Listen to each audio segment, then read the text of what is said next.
The state of the world. If your view of the world comes from watching the news and reading newspapers, you could be forgiven for lying awake at night worrying about the future. Apparently, rising violence and population rates mean humans are both killing each other in ever larger numbers and being born at rates the world's resources can sustain.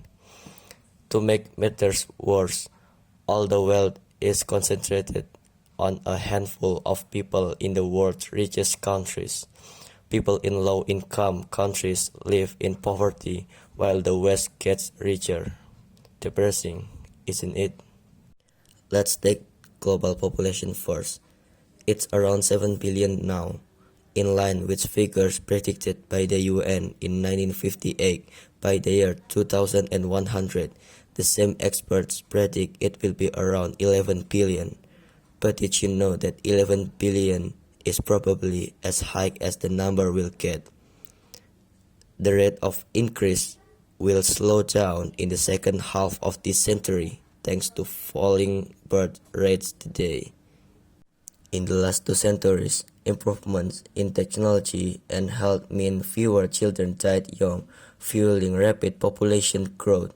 These large families produce even more children who survive into adulthood and had their own children.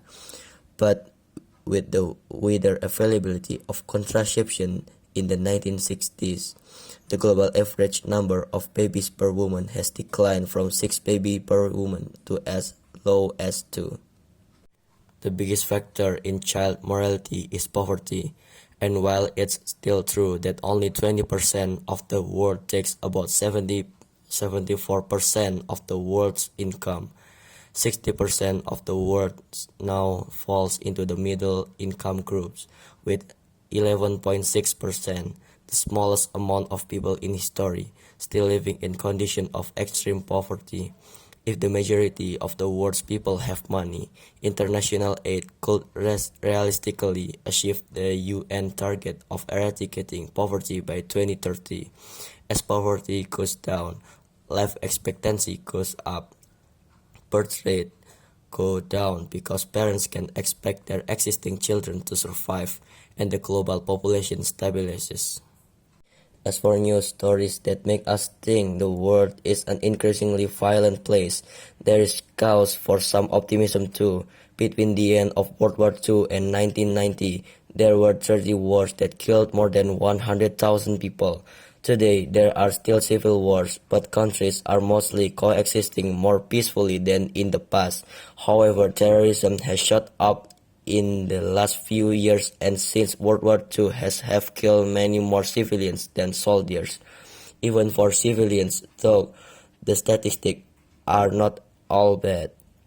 Although deaths are 9 times more likely to be a result of violent crime than political conflict, the global murder rate fell slightly, from 8 per 100,000 people in 2000 about 5.3 in 2019. Of course, none of this means the world is perfect, and whether you personally are affected by war and poverty is often down to the lottery of where you're born. Also, we still face huge problems of our own making, particularly environmental ones like global warming, and wealth and natural resources need to be distributed more fairly.